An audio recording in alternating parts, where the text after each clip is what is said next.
Hello everyone, today is 18th of October. My name is Sahil and welcome to the newspaper analysis. Guys, in today's GS Fodder, we will take a quote from the Nehla Walji, the senior gender advisor at the United Nations. She had spoken about the unpaid labor that is given by the women and it mostly stays unaccounted. She says, our formal economy is only possible because it is subsidized by women's unpaid work. Now, this unpaid work is also called as drudgery, and even the modern systems by which we measure the economy's growth, that is, measuring a GDP of an economy, doesn't include this unpaid work, which is the major criticism of these modern accounting measures also. Guys, we can utilize this particular quote as a criticism of the GDP accounting as well as into the gender related issues in GS paper number 2 under the heading of the social justice. So that's it for today's GS folder, and now let's take the newspaper analysis. Now guys, first of all, let's take the overview of the entire newspaper first. Guys, you can join our Telegram group for the daily PDF of the current affair notes from the Hindu as well as from the PIB and Indian Express, as well as the infographics which we use into the video are also provided there into the PDF format. The link for the Telegram has been provided into the description box. Please do check it out. Now guys, taking up the first news, here we can see that the Sputnik 5, the COVID-19 drug which has been developed by the Russia, has been given an approval by the DCGI, that is the Drug Controller General of India, that it can be tested in India for the combined phase 2 and 3 trials. So guys, just a very brief information. However, you don't need to go into much deeper details because by the time your exam will come, these informations would have been changed. Now guys, this particular article talks about the recent report by the IFPRI with respect to the hunger. Will be seeing it. Guys, here the idea of the zero Rajdhani has been given. Moreover, some information with respect to the mapping also will be seeing it up. Then guys, the city section, it contains the regional issues, not that very much important. Now guys, classified page, not important for your exam. Guys, here we can see that the Indira rasoi yojana has been mentioned. We'll be seeing it in a bigger perspective on under the heading of the community kitchens. Then guys, here we can see that a case study has been given with respect to the community participation, so we'll see how we can utilize it. Then guys, moving forward, the regional news, the political news, you don't need to see all these particular issues. After that guys, the elections are going into the Bihar, so much of the coverage onto that particular thing has been there. Then guys, as we move forward onto the world page, again the US elections etc has been given. Guys, please clearly avoid these kind of things. Then the business page, the HDFC bank's profit has increased, not important, not important, not important. Guys, here you can see that the V-shaped recovery has been talked about. V-shaped recovery means that as we are going down, suddenly an increase or uptick into the growth will be there. However, many articles we had already seen it. Now it talks about the V-shaped recovery which will be for the April, the clothing sector. Then guys, moving forward, today as there is Sunday, there is no editorial page and there is a science and tech page. Guys, this particular article talks about the detection of the asymptomatic patients for the COVID-19. However guys, COVID-19 related developments, there are thousands and even lakhs of such researches are going on simultaneously, and onto this particular thing, until and unless something very substantial will come, you are not required to see such kind of things. Then guys, this particular article talks about the early childhood stress and mental illness. We'll be seeing it. Then guys, how global warming affect food security. Will be seeing this article. Then guys, the FAQ page. Now guys, usually on FAQ page, the summary of the last week comes. But guys, already all these issues we have seen. It is talking about the Nobel Prize in Economics. We had already taken it up.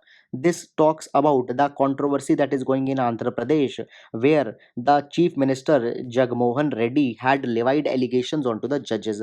Guys, yesterday only, that is onto the 17th of October, we had seen this entire article. Then guys, this particular article talks about the techniques that are being used by the tennis players. After that guys, here this article is important one. It talks about the UNHRC and directly for our GS paper number 2 it is very much important. Then guys, moving forward, the sports page, the IPL related news, not important for our exam. So that's it. Now let's take the newspaper analysis in detail. Now friends, taking up the first news. So this particular news will be relevant for our GS paper number 2 under the topic of hunger. Now This particular news pertains to a report that has been published by the economist of the IFPRI, that is the International Food Policy Research Institute. The name of the report is The Affordability of Nutritious Diets in India. Now, this particular report has highlighted that how the diets are highly unaffordable, and according to this, it has been said that 76% of rural Indians can't afford the nutritious diets. Now, here into this particular 76% comparison, it has been said that at least 1 by third money is being given to the food, then they can't afford it. However, even if the entire money that a person is earning, he allocates that to the food, then also 66% people cannot afford the food. However, friends, we know that entire money cannot be given to the food because there are other non food requirements also. Now, it has been said that the report has taken the data of the food price and wage information from the National Sample Survey of 2011. Now, this particular idea, guys, goes against the idea of the Thalinomics. Now, Thalinomics as an idea was given into the economic survey where it was said that into the last 4 to 5 years, the prices of a thali into the major cities have come down, and now people are in a better capacity to afford both vegetarian and non-vegetarian thali. So this particular data points out that the thalinomics might not be a factually accurate idea. Now, guys, according to the National Institute of Nutrition, what is a nutritious diet? So, it has been said that a nutritious diet includes at least 330 gram of cereals, 75 grams of pulses, along with 300 gram of dairy, 100 gram of fruit, 300 gram of vegetables, and these vegetables should include at least 100 gram of dark green leafy vegetables. Now, guys, this particular diet will cost 45 rupees for the women and 51 rupees for a adult man. And into the rural areas, income levels are not that majority of people can afford this particular diet. Now, guys, into this particular capacity, India's hunger levels are very disturbing. And if you remember, yesterday we had discussed the global hunger index report where the child stunting and child wasting is very problematic in India, and that particular thing has also been highlighted. So, guys, these particular reports, that is the IFPRI report, World Hunger Index report, you can quote into your answers. They will give much authenticity to your answers. Now, guys, the solution of this particular problem we will also be seeing today only into an upcoming article where we will see how community kitchens or canteens can play an important role. So that's it for this particular article. Now we'll move to the next article. Now, this particular article talks about the Indira Rasoi Yojana of the Rajasthan, which had provided the food for more than 50 lakh people. Now, guys, we don't need to go into the data that how many people are being given, how many diets every day, the pricing, all these kind of things. But we will be seeing a bigger idea, that is the idea of the community kitchens.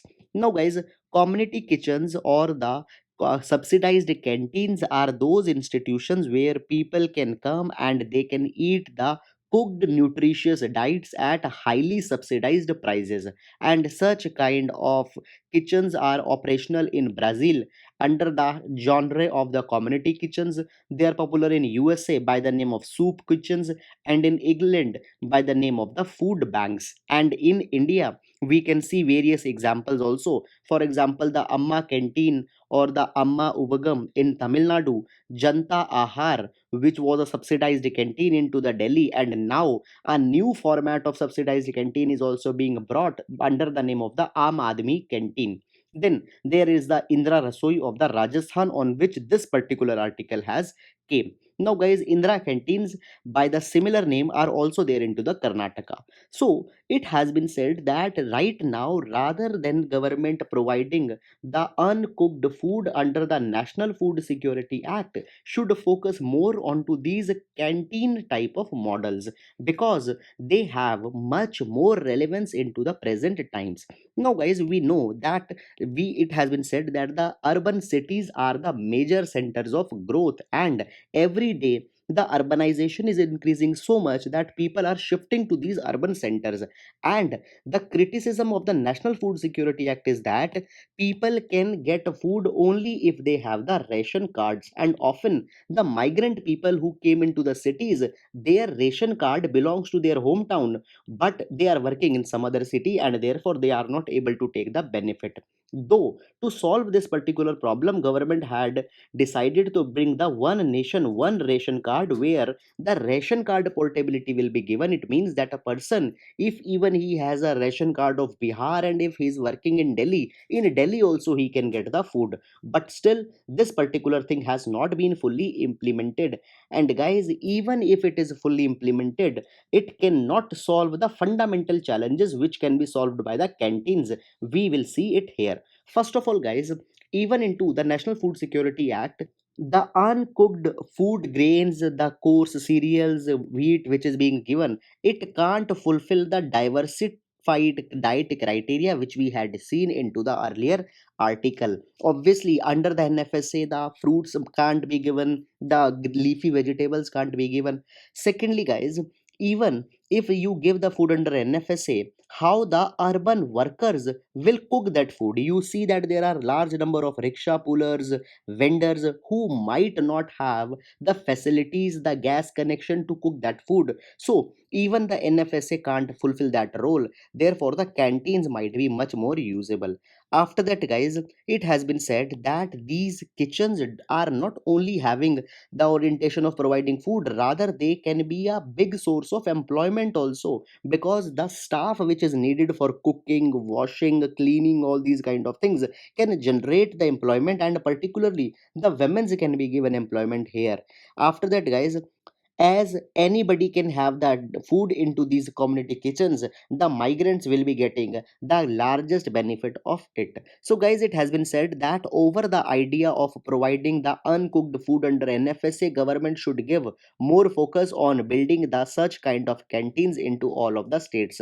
Moreover, guys, the best alternative is that NFSA should be coupled with it. Both the components should work efficiently. So that's it about this particular thing. We can utilize this particular in our GS paper number 2 under the topic of the hunger.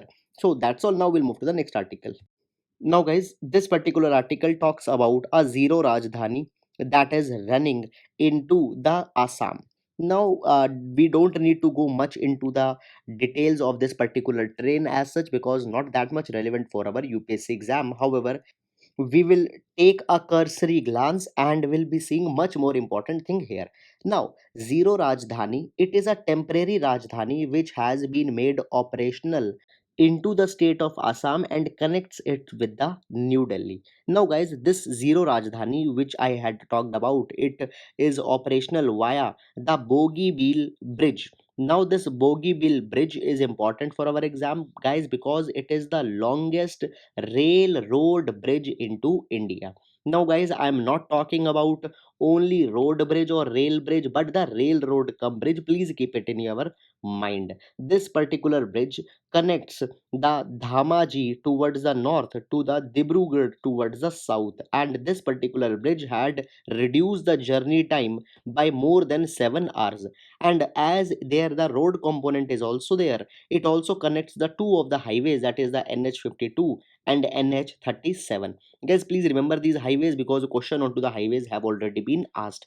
Now, originally this Bogibeel Bridge was to be built under the Assam Accord of 1985, but since then it has been delayed many number of times, and finally in 2018 it was completed, and now this zero Rajdhani is running via this Bogibeel bridge. Now this particular bridge will play a much important roles into the development of the northeast region, which has traditionally been cut off from the mainland India. Moreover, guys, this particular bridge is also very much important because it lies into the vicinity of the Tibet, and the bridge has been given the capacities that it can house the landing of the fighter jets and can also assist into the movement of the high capacity tanks. So therefore there is also a strategic angle of this Bogibeel bridge. Moreover, guys, we had seen into the past that much infrastructure is being built onto the northeast India. For example, the trilateral highway is being built into the northeast India, which will be connecting India to the Thailand via the Myanmar. And as these infrastructures are being built into the northeast, it shows that government is now serious for the northeast's development. And into that particular capacity, the Bogeybill Bridge will play a much important role. Now, guys, this particular article could be very important for our GS paper number 3 under the section of the infrastructure, as well as the prelims related information of this bogie wheel bridge is also very much important. So that's it. Now we'll move to the next article. Now, guys, this particular article can be used as a case study into the topics of the community participation, which has been given in GS paper number 2. Now, into the state of Odisha, there is the Rishikulya river. Now, this particular river's course was inundated, and because of that inundation, the river was not able to discharge the water effectively into the sea, and the water was overflowing into the nearby regions, and due to it, the villages were being flooded. Over and over period of time, the village people made appeal to the administration that this overflowing of river should be corrected, and the path which has been blocked, it needs to be again reopened. But as administration did not responded, the people from the villages, they come together, nearly 1000 people, they worked relentlessly and made an alternative channel to the Rishikulya river, so that effectively it can discharge the water onto the sea. And by this particular thing, much respite has come to the region. Now, guys, this particular news item pertains to two angles. Number one, a positive side, that how the communities are coming together in resolving the common problems that afflicts them. It shows the resilience and the coordination into the community, the resurgence of the community, and by such spirit, such communities can be utilized in achieving much greater purposes also. For example, they can be channelized during the time of the disaster and such kind of things.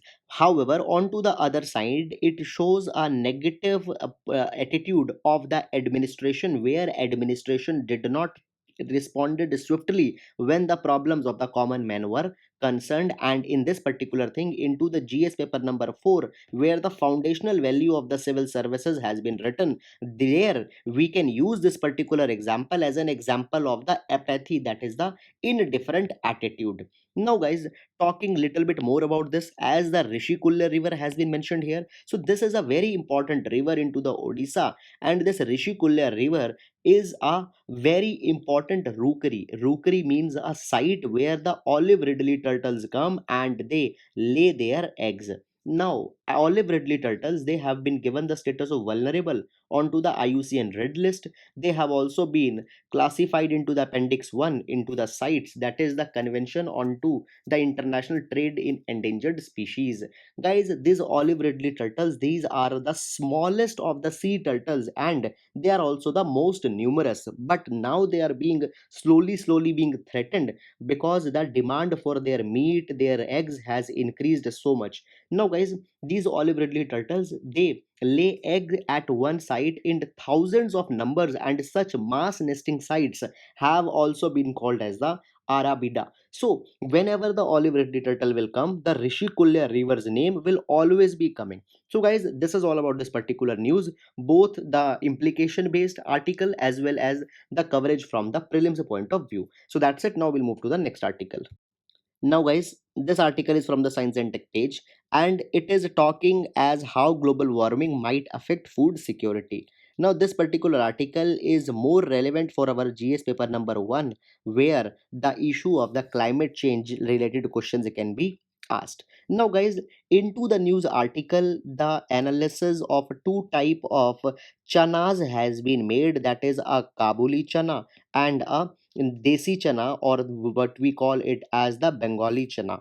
Now, guys, such kind of specific information are not at all required for our UPSC exam. Moreover, guys, what pathways, what responses, etc. has been developed, that particular thing is also peer reviewed, so we don't need to go. However, some other important points which has been given will be seeing it.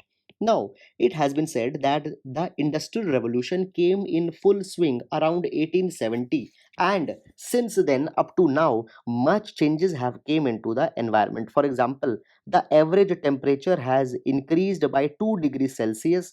Then, guys, the concentration of carbon dioxide is increasing. For example, around 1870, such concentration was around 280 parts per million. Now it has increased to 400 parts per million. Then, guys, it has been said that the glaciers into the Garhwal region will completely melt by 2035 if the global warming onto the same level continued. Moreover, it did not only had the impact onto the land, but ocean also is facing the impacts. For example, the ocean acidification has increased substantially, and due to this ocean acidification, the shells of the sea animals, their skeletons, they turn weak, they turn brittle. Moreover, guys, this ocean acidification also has huge impact onto the coral reefs and causes the issues such as the coral bleaching, the dying of the coral reefs, etc. Now, when we talk about the plants, it has caused both positive as well as negative impacts. However, negative impacts are much larger. Onto the positive side, first of all, as the temperature increases, the photosynthesis increases, the carbon dioxide increases, it also assists into the increase into the photosynthesis, and ultimately the plant growth increases. However, guys, onto the negative side, the increasing carbon dioxide concentration inhibits the ability of plant to absorb the nitrogen. Moreover, the productivity also goes down, though the growth is increasing. So the net result is the negative only. Now, guys, basically the plants are being impacted, oceans are being impacted, so it is leading to a double whammy. That is a double crisis, guys. Into the times to come, our food security will be impacted from the ocean front, as the marine resources are getting depleted, as well as onto the land based resources, because the plant's productivity is also getting reduced. So, guys, it has been said that much has to be done by the world countries into this particular thing. Very poor leadership role we can also see from the USA as well as the Brazil.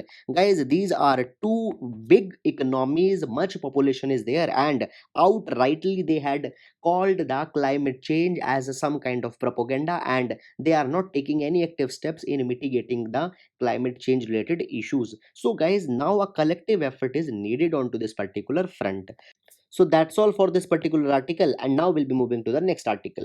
Now, guys, this particular article talks about a study that has been carried by the TIFR, that is the Tata Institute for the Fundamental Research.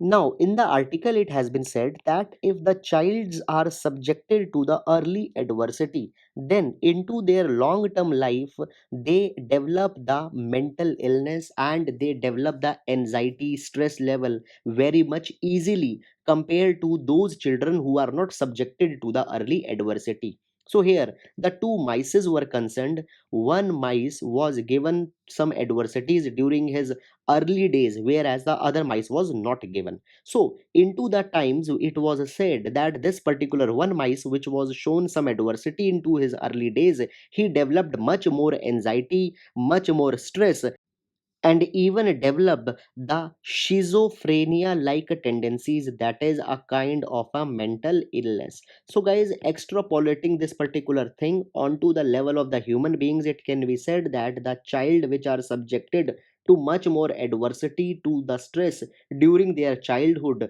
they develop a weak kind of personality, and they are easily startled by the anxieties, stress into their adult age. Moreover, guys, they can also develop the schizophrenia or a mental illness if much more adversities during the childhood is being subjected.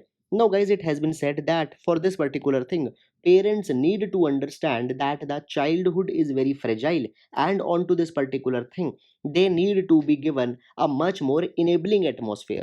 Now, guys, if we talk directly about this particular research, so researchers, what they did, they stimulated a particular pathway into the brains of the mice.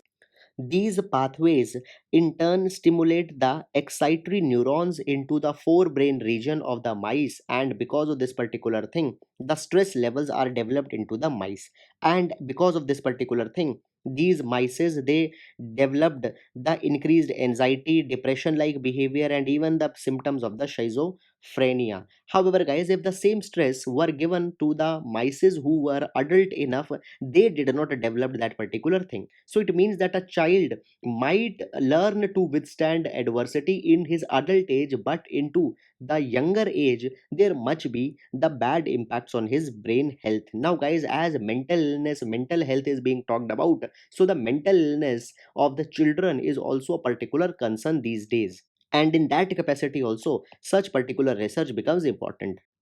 Now guys, this particular thing you need only to see with respect to the implications.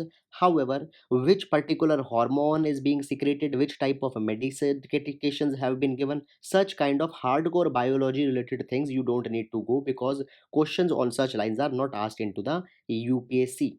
So guys, that's all about this particular news article, and now we'll move to the next. Now, guys, this particular article talks about the United Nations Human Rights Council, and it could be important for our GS paper number 2 under the issue of the international relations and international groupings. Into this particular article, the overview of the UNHRC has been given. Now, when we talk about the UNHRC, first of all, you need to understand that, guys, UNHRC, as earlier it stood to be the United Nations Human Rights Commission, it has now been abolished, and in its place, the United Nations Human Rights Council has been created.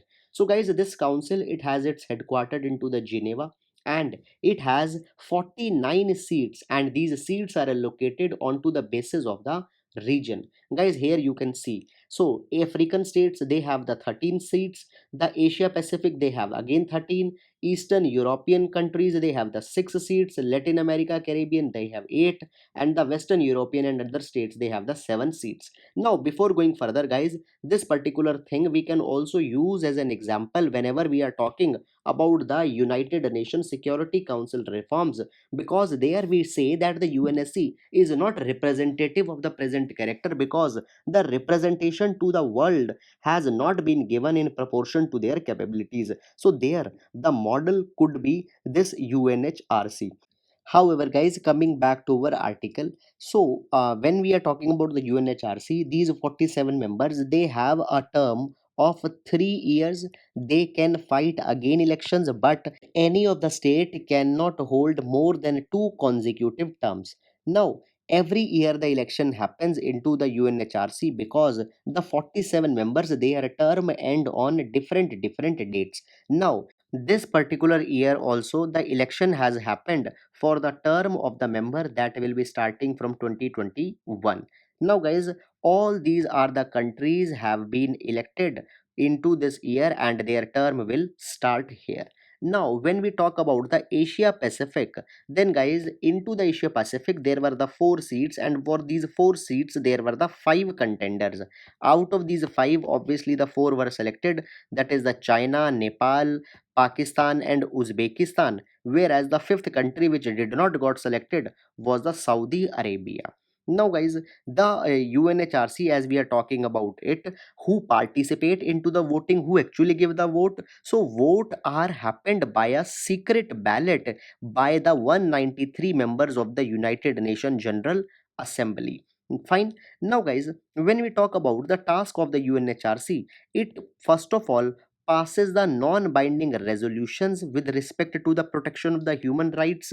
Then secondly, it makes an investigation as if the states are carrying any kind of violations into their territory onto the human rights.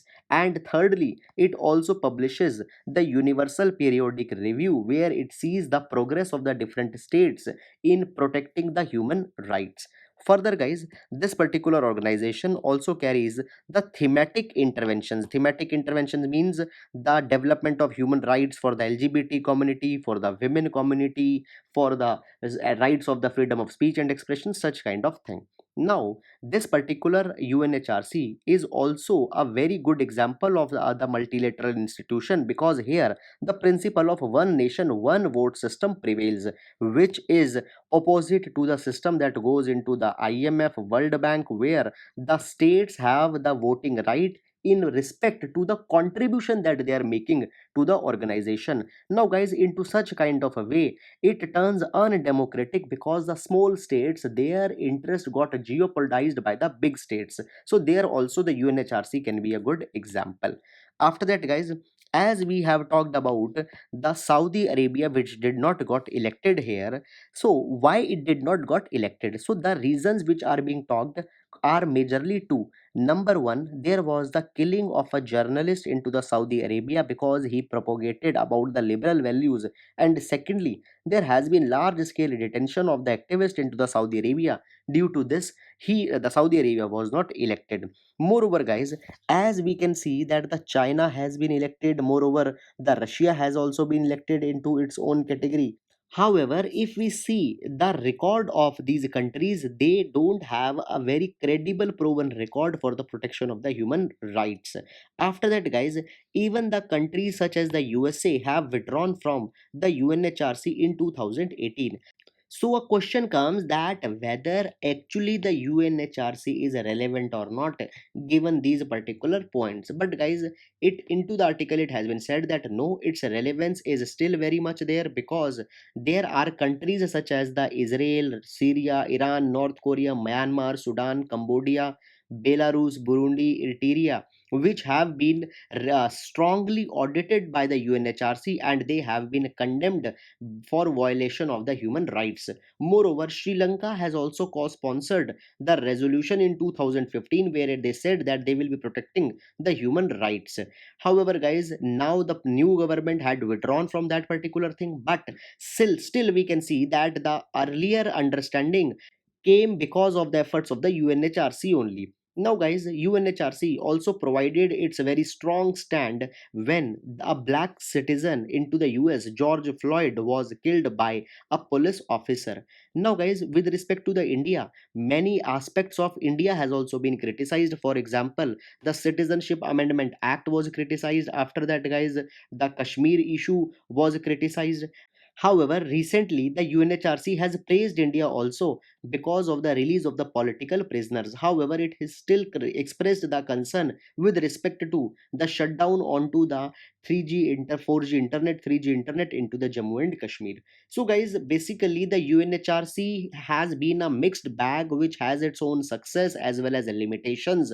And, guys, into the positive light, it can serve as a template for the form of the UNSC, as well as into the negative light there are the concerns that actually its things are not very much binding and the countries still show a kind of a unilateralism here and some strong actions can't be taken by the UNHRC in that particular regard. So guys, this is all about this particular thing. And friends, already the question onto the ecosoc has been asked into the mains examination. So onto this particular grouping also there could be a possibility that a question can be asked. So, guys, that's all about the newspaper discussion. I hope you have liked our video.